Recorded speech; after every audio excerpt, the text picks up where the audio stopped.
Welcome to our channel E easy math. Dear students, आज हम आपको इंटरमीडिएट मैथमेटिक्स का चैप्टर 2 इनवर्स ट्रिग्नोमेट्रिक फंक्शन पर जो बोर्ड में एक नंबर के क्वेश्चन पूछे जाते हैं वो क्वेश्चन मैंने लिया है।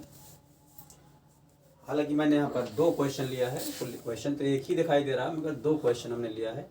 पूछा जाता है cos inverse of cos pi by 2 का मुख्य मान ज्ञात करो, ये पूछा जाता है एक नंबर क्वेश्चन। दूसरा क्वेश्चन हमने लिखा है cos inverse of cos 7 pi by 6 का मुख्य मान ज्ञात करो। इसका भी आंसर हमने लिखा है, इसका भी आंसर हमने लिखा है। आंसर हमने इसलिए लिखा है क्योंकि आप लोग गलती क्या करते हो एग्जामिनेशन में, cos inverse of cos pi by 2 is equal to pi by 2, क्योंकि आप कहते हो कास इनवर्स कास कट गया तो पाई बाई 2 आंसर आ गया। ऐसे ही कोई इस तरह क्वेश्चन जब भी आता है तो अब cos inverse of cos 7 pi by 6 है तो कास इनवर्स कास आप काट देते हो तो आंसर लिख देते हो 7 पाई बाई 6 लिखते हो। हमने यहाँ लिखा 5 पाई, इसका आंसर 7 पाई बाई 6 ना करके हमने लिखा 5 पाई बाई 6। ऐसा क्यों होता है? ये कॉन्सेप्ट आपका क्लियर होना चाहिए। अगर ये कॉन्सेप्ट क्लियर है तो आप इसमें कोई गलती नहीं करेंगे।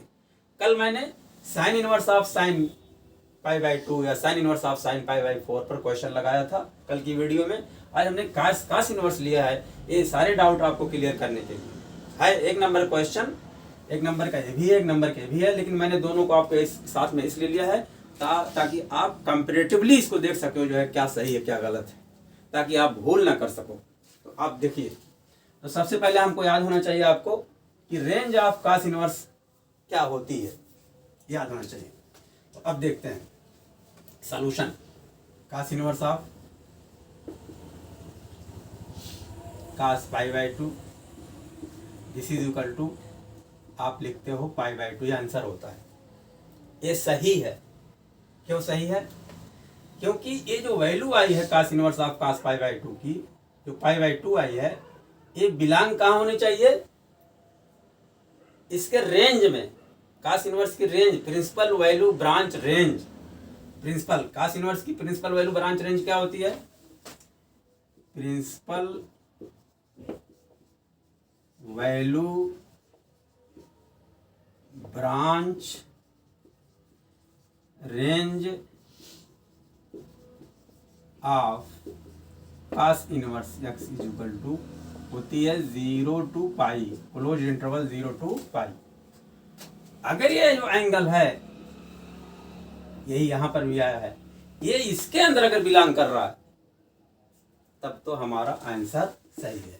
तो आप देखो पाई बाई 2 इसके अंदर बिलोंग कर रहा है कि नहीं बिलोंग कर रहा है? बिलोंग कर रहा है। तो लिखेंगे चूंकि पाई बाई 2 बिलोंग्स टू इसके रेंज में बिलोंग कर रहा है, इसके, यानी इसको हिंदी में लिखेंगे कास इनवर्स एक्स का मुख्य शाखा, मुख्य मान शाखा, मुख्य मान शाखा परिसर, इसकी हिंदी हो जाएगी। क्लियर? तो अब ये पाई बाई 2 इसके अंदर बिलोंग हो रहा है, इसलिए हमारा ये सही है। Cos inverse, therefore cos inverse of cos pi by 2 की क्वेश्चन है का मुख्य मान, का मुख्य मान बराबर पाई बाई 2, हमारा ये आंसर हो गया। अब दूसरा क्वेश्चन लेते हैं। Cos inverse of cos 7 pi by 6 क्या लिखोगे? दिस इज इक्वल टू आप लिखते यही हो 7 पाई बाई 6। तो क्या 7 पाई बाई 6 इसके अंदर बिलोंग कर रहा है? नहीं कर रहा है। तो लिखेंगे 7 pi by 6 does not belongs to closed interval, यानी इसके रेंज में, कास इनवर्स के प्रिंसिपल वैल्यू ब्रांच रेंज में ये बिलोंग नहीं कर रहा है। इसलिए cos inverse of cos 7 pi by 6 does not equal to 7 pi by 6। अब आप यही लिखते हो, ऐसे आ गया। तो ये आंसर गलत है। हमने समझाने के लिए यहाँ पर लिखा है कि इतना इक्वल टू इतना, हम नहीं लिखेंगे, ये इसके बराबर नहीं होगा। इसकी वैल्यू 7 पाई, इसका प्रिंसिपल वैल्यू 7 पाई बाई मुख्य मान इसका 7 पाई बाई 6 नहीं आएगा। तो अब कहोगे सर क्या करना है, तब हम आपको 7 पाई बाई 6 को चेंज करना पड़ेगा ताकि 0 से पाई के बीच में वो बिलोंग करना शुरू कर दे। क्लोज इंटरवल 0 to पाई में ये बिलोंग करे, आपको यही करना है। तो अब इसमें चेंज करेंगे, तो अब लिखते हैं हम क्या करेंगे, अब 7 पाई बाई 6 को चेंज करेंगे। तो जब भी इस तरह क्वेश्चन आए तो कैसे चेंज करेंगे देखते हैं। cos inverse of cos 7 pi by 6 is equal to cos inverse of, बड़ा ब्रैकेट लगाएंगे, cos ऑफ, इसको लिख सकते हैं 2 पाई माइनस, क्या लिखेंगे 2 pi minus 5 pi by 2, 2 pi minus, देखिए 2 दूनी नहीं 2 पाई माइनस 5 पाई बाई 6 लिखेंगे 6। अब देखो 6 दूनी 12, 12 में से 5 गए 7, तो 7 पाई बाई 6 की जगह पर 2 पाई माइनस 5 पाई बाई 6 लिख सकते हैं। This is equal to cos inverse of, अब cos 2 pi minus theta, cos 360 minus theta is equal to होता है cos थीटा होता है।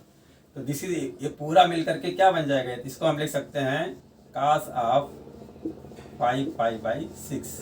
यहाँ लिखेंगे चूंकि cos of 360 minus theta is equal to cos theta, ये फार्मूला आपको जुबानी याद होगा। दिस इज इक्वल टू, अब cos इनवर्स, अब आप देखिए 5 पाई बाई 6 इसमें बिलोंग कर रहा है कि नहीं कर रहा है, बिलोंग कर रहा है।